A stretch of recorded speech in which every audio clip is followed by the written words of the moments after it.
महत्वपूर्ण खबर थी। अंबाजी नजीक त्रिशूलिया घाट पर मोटी दुर्घटना टળી છે। બેકાબુ તેજ રફતાર ટ્રક રેલિંગ સાથે ધડાકાભેર અથડાયો હતો। ટ્રકમાં પથ્થરનો પાવડર ભરીને જતા ટ્રકની બ્રેક ફેલ થઈ ગઈ હતી।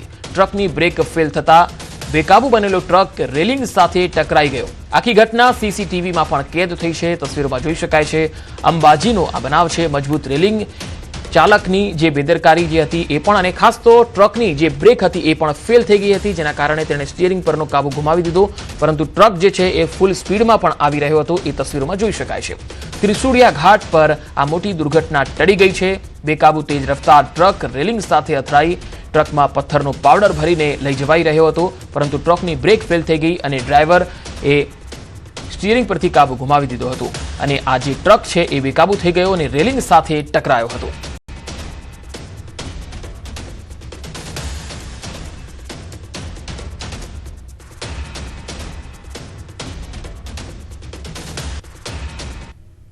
तो फरी एक बार आ तस्वीरों તમે જોઈ શકો છો। ટ્રક રેલિંગ સાથે કઈ રીતે ટકરાય છે। ફૂલ સ્પીડમાં આવી રહેલો આ ટ્રક જ્યારે ત્રિશુળિયા ઘાટના વળાંક પાસે પહોંચે છે ત્યારે અચાનક સ્ટીયરિંગ પરથી એ કાબુ ગુમાવી દે છે ડ્રાઈવર, અને ખાસ આ ટ્રકની બ્રેક પણ ફેલ થઈ ગઈ હતી, જેના કારણે આ ટ્રક બેકાબુ બની અને રેલિંગ સાથે ધડાકાભેર ટકરાઈ ગઈ હતી। જો કે અહીંયા મોટી દુર્ઘટના ટળી ગઈ હતી, કારણ કે આસપાસ બીજા કોઈ વ્હીકલ છે એ અવરજવર નહોતા કરી રહ્યા। तो ढलान में उतर रहा था तो ढलान में ब्रेक डाउन हो गया। गाड़ी कंट्रोल नहीं हुई, अनकंट्रोल होकर गिर गया गाड़ी। अपने वो तो मालिक ने बचाया है, और रेलिंग ये गवर्नमेंट की जो लगाई हुई है रेलिंग ने बचाई, अपन बच गए। મહેસાણામાં પગપાળા સંઘને અકસ્માત નડ્યો। બહુચરાજીના નવા દેલવાડા નજીક આ બનાવ બન્યો। બહુચર માતાના મેળે જતા પગપાળા સંઘનો અકસ્માત। આઈસર ચાલકે 8 પદયાત્રીઓને અડફેટે લીધા। મોડી રાત્રે થયેલા અકસ્માતમાં 2 પદયાત્રીઓના મૃત્યુ થયા છે, 5 પદયાત્રીઓ ગંભીર રીતે ઇજાગ્રસ્ત થયા છે। મહેસાણાનો આ બનાવ છે, જેમાં આ બહુચર માતાના મેળે જઈ રહેલા પગપાળા સંઘને અકસ્માત નડ્યો। આઈસર ચાલકે 8 પદયાત્રીઓને અડફેટે લીધા।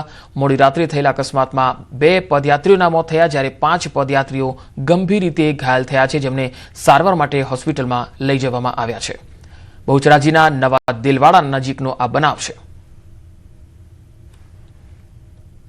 રાજકોટના સ્વિમિંગ પુલમાં ડૂબી જતા ભાઈ બહેનના મૃત્યુ થયા।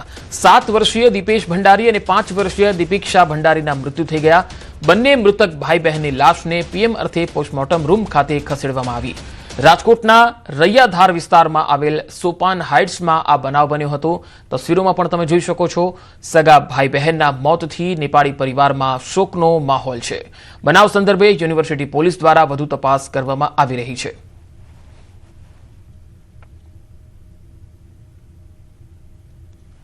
सूरत सिटी बस में महिलाओं बनी रणचंडी। जी हां, डिंडोली विस्तार में बस में बेसवानी बाबते मारामारी करी। बस नंबर 104 में 2 महिलाओं मारामारी घटना सामे आई।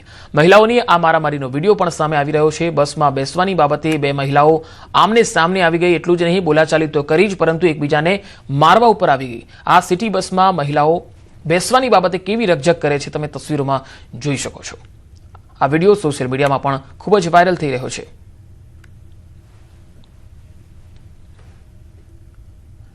प्रधानमंत्री नरेंद्र मोदीए गृहमंत्री अमित शाहे सोमवारे लोकसभाમાં નક્સલ મુક્ત ભારત મુદ્દે આપેલા ભાષણને બિરદાવ્યું હતું। સોશિયલ મીડિયા હેન્ડલ એક્સ પર લખ્યું છે કે ગૃહમંત્રી અમિતભાઈ શાહનું આ એક ઉત્કૃષ્ટ ભાષણ છે, જે મહત્વપૂર્ણ તથ્યો, ઐતિહાસિક સંદર્ભ અને છેલ્લા 1 દાયકામાં અમારી સરકારના પ્રયાસોથી સભર છે। દાયકાઓથી માઓવાદી વિચારધારાએ અનેક ક્ષેત્રોના વિકાસ પર નકારાત્મક અસર કરી હતી અને ડાબેરી ઉગ્રવાદે અસંખ્ય યુવાનોનું ભવિષ્ય બરબાદ કર્યું છે, પરંતુ અમારી સરકારે આ જોખમને જડમૂળથી ઉખેડી નાખવા માટે મક્કમતાથી કાર્ય કર્યું અને સાથે જ નક્સલવાદ પ્રભાવિત વિસ્તારો સુધી વિકાસના લાભો પહોંચે તે સુનિશ્ચિત કર્યું છે, જેથી અમે આગામી સમયમાં પણ સુશાસનને વેગ આપવા અને સૌના માટે શાંતિ તથા સમૃદ્ધિ સુનિશ્ચિત કરવા પર સતત ધ્યાન